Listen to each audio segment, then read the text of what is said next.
Well, welcome to the Cinnabar. And don't forget, one of our sponsors, Old Arms of Idaho, is running a promotion on this channel through the end of the year. Use promo code Cinnabar 2023 for 15% on all orders through the end of the year. Now let's get down to business. Now today we've got a wonderful episode for you. We're going to be shooting just a fascinating lever action rifle that most of you have probably never heard of. Today we're going to be looking at this Bullard lever action rifle. Now this is a super high quality rifle, made in the 1880s primarily, right here in the United States.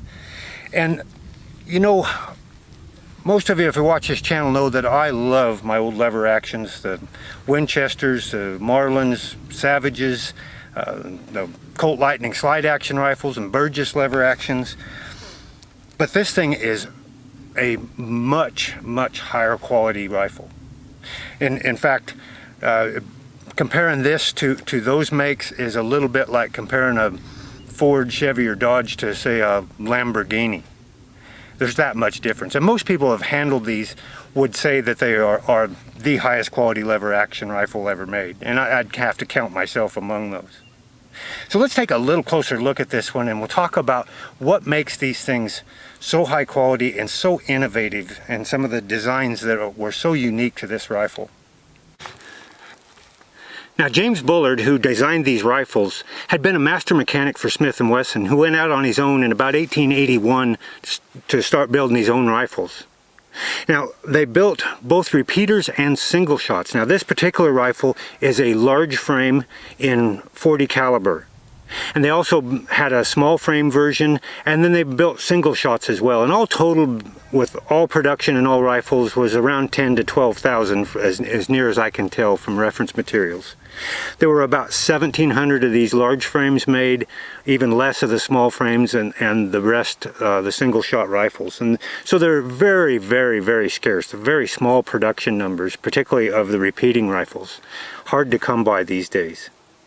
Now, they just never really caught on for a couple of reasons, I think. One, they were prohibitively expensive compared to some of the other rifles of the time that were already well established. So they were trying to break into a market with their competitors already established and their prices far higher.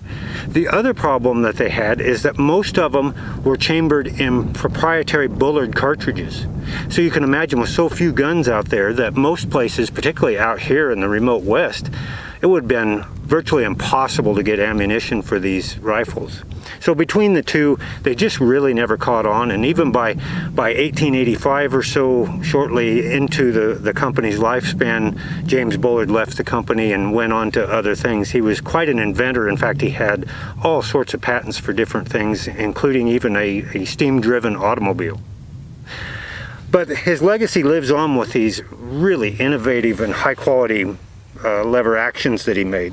This thing has some design features that look similar to a Winchester. In fact, this looks a lot like an 1876 Winchester to me. The receiver's a little bit longer than an 1876, and I think it's a little heavier. It feels a little heavier. I put it on the postal scale when I left the shop. It was a little over 10 pounds unloaded, so that's a fairly heavy rifle. But some of the features it has are just really interesting.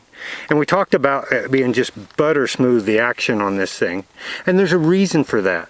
It's a completely different design lever action than the others. This has an actual kind of a ring and pinion gear setup that runs off of the lever that runs the bolt. It also has a different mechanism for cocking the hammer.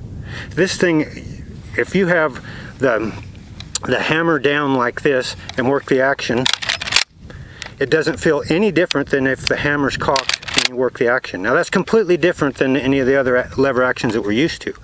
With the hammer down like this and the bolt cocking the hammer, you've got to overcome that mainspring to cock the hammer. But look what happens here when we start to work the lever here. The hammer starts to cock on its own. The bolt hasn't even come back. See, there's the bolt coming back. It's nowhere near touching the hammer. So we don't have that. We actually have an arm in here with a great mechanical advantage on this hammer, and like I say, you can't even tell the difference, or at least I can't, when the hammer's down or up. Now the other thing we see that's completely different on the outside here is that this has a breech block in addition to the bolt. See that breech block come down? I'll get it up here a little bit closer. See there? So that breech block moves out of the way, then the bolt comes back, and then we have a carrier very similar to what Winchester had. But we have something here that's noticeably missing that we would expect, and that's a loading gate. There's no loading gate here. So how do we load this thing? Well, the answer is when the lever is stroked back, we load down through this area here. So we're going to load the magazine right through here. And the bottom of the carrier here isn't showing. There's actually just a plate there, and we push down, it's spring loaded, we push down on that plate, put in a cartridge, and then it acts as the cartridge stop to keep that cartridge from just spitting back out at us. So that'll take a little bit getting used to. Now, I have not shot this gun before, but we're going to fix that here shortly. Now, the other thing that's very interesting about this rifle is that when we work the lever here, it isn't till the very end of the stroke that the carrier comes up. So when we get right to the end here, we've got all sorts of room. We can actually load a cartridge in here without feeding a cartridge from the magazine tube. So we can single fire this rifle while the cartridge tube or the magazine tube is loaded, and it won't cycle those through, as long as we don't cycle it right back to the back. So we've got enough room to be able to do that, which is an interesting function that we don't see on lever actions as well. So I'm going to take a couple minutes here and take this side plate off, and then we're going to look at what we can see under that side plate as far as this gear type mechanism that works this action. So here's a little closer look at these fascinating and unique internals on this Bullard rifle. And we can see this gear system here. We can see our carrier arm right here. This is the end of the arm that actually cocks a hammer as we cycle it. So let's go ahead and cycle it and take a look at how it works. We can see this arm starts to move first, starting to cock the hammer. And then we just start to see the gear starting to move, and that'll be pulling the bolt out the back. We see the breech block falling away here. Now the hammer's cocked, and right at the end of the stroke, then our carrier comes up, and then as we move it forward, of course, reverse is true. Now I would hate to have to trying to find parts for these things. I'm sure they're just non-existent. Nobody's going to be parting these things out on eBay, I wouldn't suspect. And also from what I've read, they don't interchange very well. These things were pretty much hand fitted to each gun. So if you were to find a part for it, it would probably have to have some fitting done. And as I understand, these ring and pinion type gears, they have to be timed just right, and there isn't like timing marks like if you replaced a timing chain on your car engine.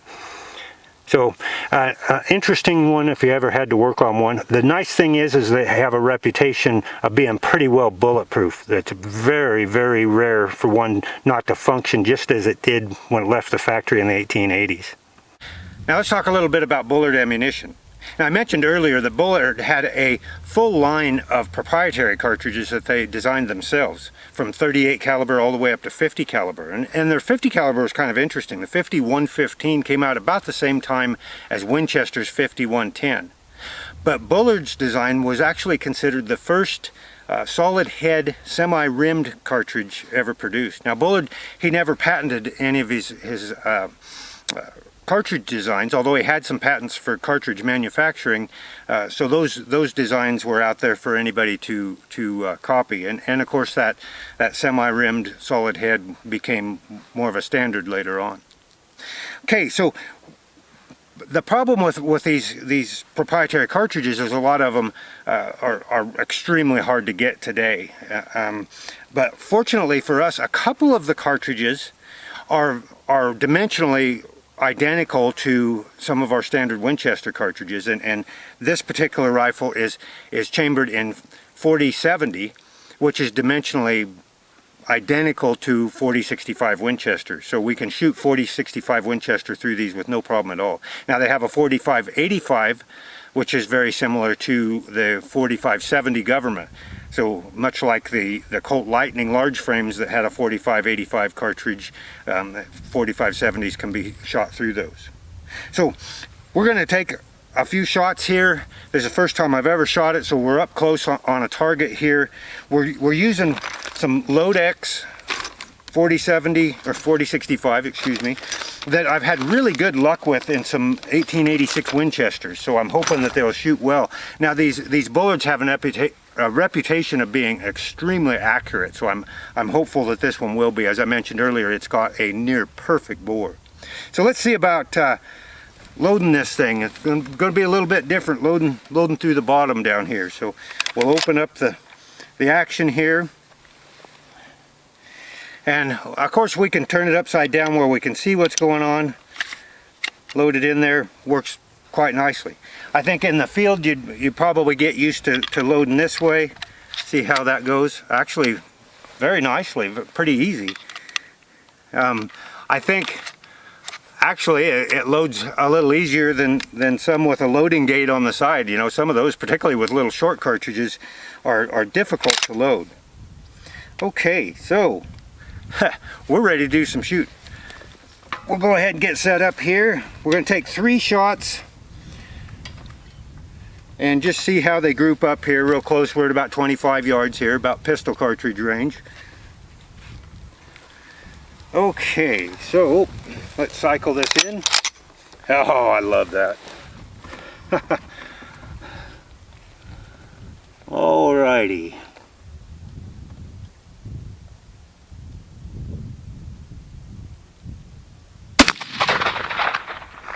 Okay, I think we're just a little bit high. Oops. Bragging on how smooth it was, and then I just flipped my hand right out of it. Right out of the lever. Okay, number 2.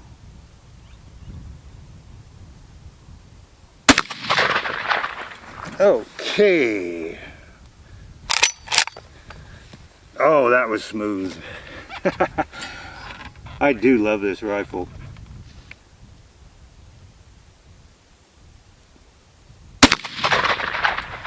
Alright, let's go see how we did.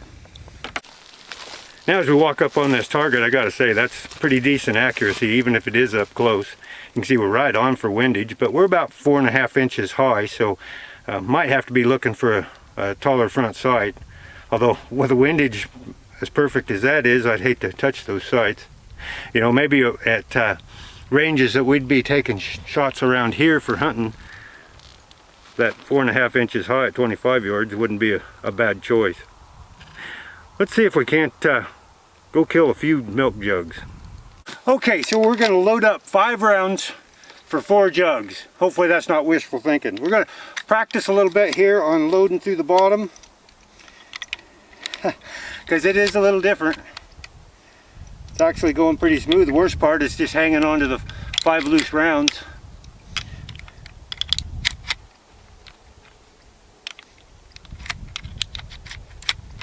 Okay, there we go. Okay, let's try that jug right up front here. We're going to have to shoot at the base since we're shooting high. Oh, that worked. Oh, man, I can't get over how smooth it is.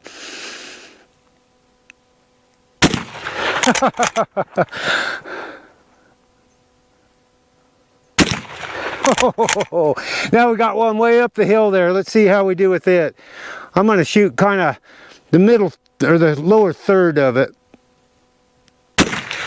And miss, dang it.